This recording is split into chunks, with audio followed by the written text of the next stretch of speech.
Hunyo na naman at syempre pag Hunyo meron tayong malayong biyahe. Pupunta tayo ng Visayas Region. Pupunta tayo ng Samar at dadaanan natin ang nagagandaang probinsya ng Quezon, Bicol at syempre magtatawid dagat din tayo. Sabado pa lang ng gabi nakahanda na lahat ng dadali naming gamit dahil linggo pa lang ng madaling araw aalis na kami. Naunang magising sa akin si Mrs. kasi nga magluluto pa siya ng mga babaunin namin para sa biyahe. Ang original na plano, dapat van ang dadali namin papuntang Samar para presko at komportable yung mga pasahero ko.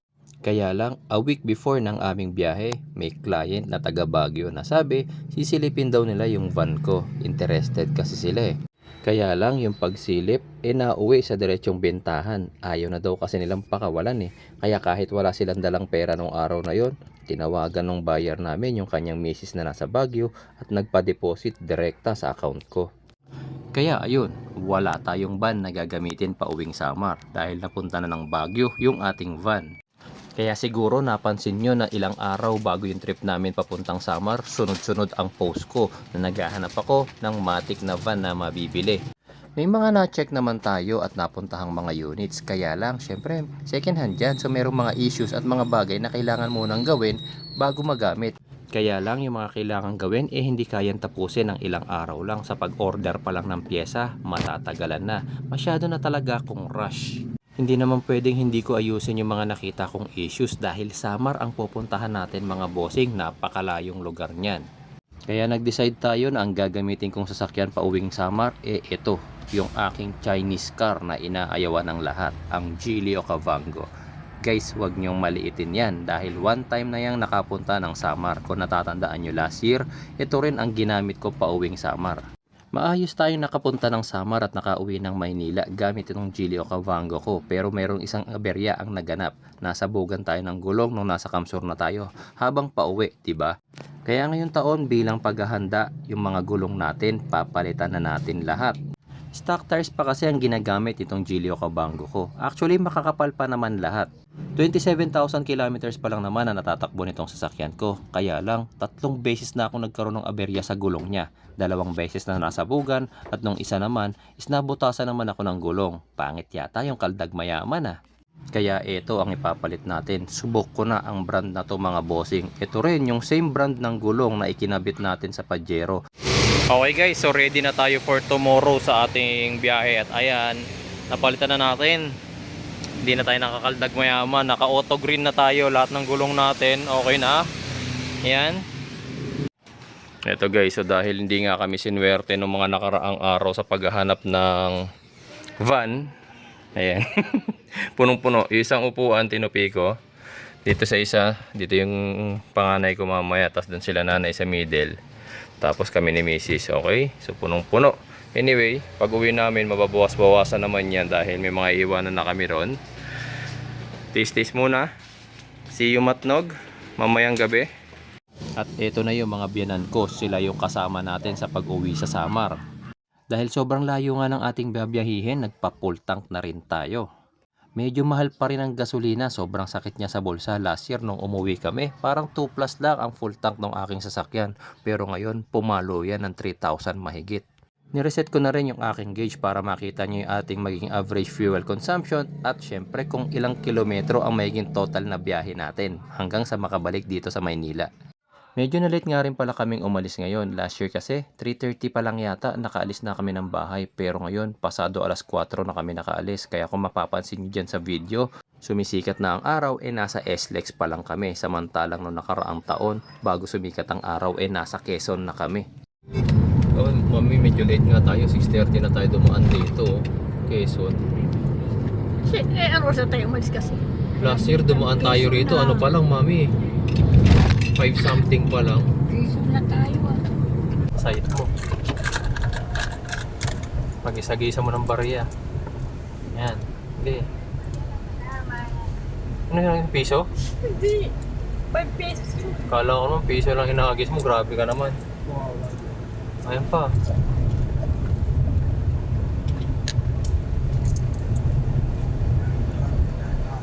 Hindi pinulot ni Kuya. Ayaw niya. Ayan pa. Hindi naman daw siya, ano eh. wala siyang lalagyanan.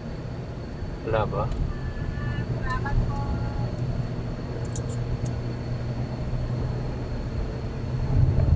Ayan, at 7:30 na ng umaga. Kung pamilyar kayo sa lugar na to, ito na nga po yung Old Zigzag Road. Pag mapapadaan nga pala kayo dyan mga bossing, kung meron kayo mga barya, yung nakikita nyo mga nasa gilid, hagisan nyo na lang din.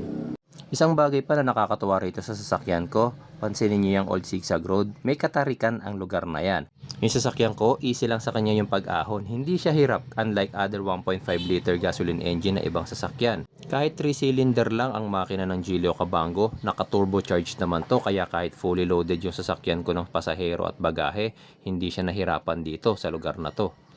Pagbaba namin ng Old Zigzag Road, meron na kami nadaan ng kainan dito sa may Atimonan, Quezon, at dito na rin kami nag-stop over muna. Kailangan ng kumain ng mga in-laws ko, lalong-lalo na yung mga anak ko. Hey guys, so ito, stop over muna kami and 8 o'clock na. Gagawin namin, actually kumain sila nanay doon, pati yung mga anak ko. Ako lang yun nandito sa kotse. Ayoko kumain sa Jollibee. Actually nagnanawa na ako sa mga fast food. Dito na lang ako. May baon naman kami. Ayan, hinggitin ko muna kayo ng almusal ko. Tocino, hotdog, tsaka adobo. Yung adobo niluto ko kagabi pa yan. Kasi yan yung ulam na hindi napapanis. Nakakarating ng summer yan guys. Last year guys, mas maaga kaming nakarating ng Atimonan, Quezon kasi 3 something yata kami umalis noon, 3:30 yata. So ngayon past 4 na kami nakaalis kaya medyo late din. Pero okay lang. Ganda ng panahon ngayon Tuloy na natin yung biyahe natin dahil malayo-layo pa yung ating tatakbuhin. Pansin nyo ba mga boss, nung unang beses na pumunta ako ng Samar, nadaanan ko na to sa parteng Quezon. Hindi ko alam kung para saan yung flyover na yan ha. Pero 2 taon na ang nakakalipas kasi 2024 nang una akong pumunta ng Samar. Pero hanggang ngayon, ganyan pa rin yung flyover na yan. Para saan ba yan? Ito pa pala ang isang problema pag pupunta kayo ng Samar or dadaan kayo ng Quezon at Bicol region. Tignan nyo ang mga kalsada. Bako-bako mga bossing. In fairness mga bossing, yung Bicol area, kumonte ang mga road repairs at mga bako-bakong kalsada. Kung ako tatanungin, mas matindi ang mga bako-bakong kalsada dito sa Quezon. Hindi ko kinaya yung bako-bako ng Quezon. Kung mapapansin nyo rin dyan sa tire pressure monitoring natin, nasa 40 pataas yung aking mga gulong dyan. Masyadong matitigas. At every time na malulubak, ang sakit niya sa pakiramdam para kayong nauuntog. Kaya ang ginawa ko, bumaba muna ako sandali at lahat ng gulong ko ngayon, dineflate ko. Pinasingaw ko muna hanggang bumaba yung value niya hanggang 35 PSI. Nung na-deflate ko na yung aking mga gulong, kaya't at medyo gumanda na yung aking ride. Kaya lang, sadyang matagtag din talaga ngayon dito dahil nga sa bako-bakong kalsada ng Quezon. Okay guys, so stop over muna kami. It's already 4:30. This is the third time na makita ko si Mayon. Third time na makita ko si Mayon na may takip na naman, walang hiya. May takip yung bombonan Yan Andiyo, volcano. Diba? Nagtataka ba kayo kung anong sinisilip ko dyan? Alam nyo, nagdala talaga ako ng binoculars kasi nga diba nung mga nakaraang buwan, pumutok ang Mayon volcano. Gusto ko makita kung ano yung aftermath niya. Try din talaga yung mga dinaanan niya. Dinaanan ng lava. Para talaga po yung mga punong na sunog. Nami Bibi Sanji, ikaw naman, try mo dali. Salita kayo baby. Bago tuluyang dumilim, nagpasya na kaming umalis. Malayo-layo pa ang Matnog Port mula dito sa Bicol. Tapos sa harap ko, 3 Grandia Elite ang dumaan. Aba, yan nga yung tinatarget kong mabiling sasakyan bago man lang sana makauwi ng Samar. Kaya lang, mailap Hey guys, tingnan nyo to.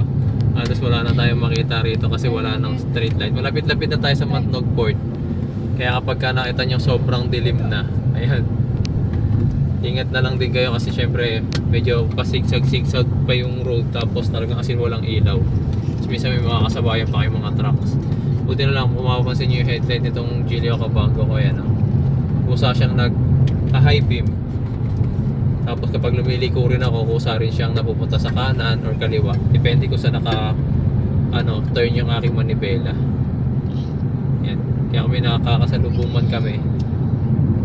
Kusa rin siya naglo-low beam. Yan guys. So kapag malapit na kayo sa Port of Matnog, may makikita kayo nito. wag nyo yan lalampasan guys ha. Queuing station yan. So ayan yung first step sa pagkuha ng ticket dito sa Port of Matnog. So i-ready nyo yung Xerox ng ORCR ng inyong sasakyan. Kailangan nila yan. Tsaka ID nyo as driver. Tapos punta kayo dun sa unahan. Okay, ulitin ko. Ay, lumusot. Huwag nyo lalampasan to guys kasi pag nilampasan nyo yan, pagdating nyo dun sa may ticketing area, hahanapan kayo ng queuing number. Tingnan nyo ako ilang kilometers away pa tayo. Ito. Nalilong ka daw. Ay, ito ba? Ito ba pinapanood? 7.8 kilometers pa tayo away from ticketing area. Port of Matnog. So mga nasa 5 kilometers away yung ticketing area. Yan. So hinto kayo rito mga bossing. Doon ka na sa unahan. Dahil kailangan yung kumuha ng queuing number. Dahil pag di kayo kumuha rito, babalik kayo. Layo.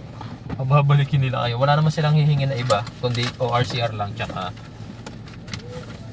ID. Okay guys, so ito yung itsura ng queuing number. Yan, so ito rin yung bibigay nyo sa window number 1. Kaya wag na huwag kayong lalampas. Pagka lumampas kayo dyan, babalik at babalik lang kayo. Napakalayo pa niyan guys. 7.7 kilometers pa tayo from Port of Matnog. Layo ng babalikan nyo.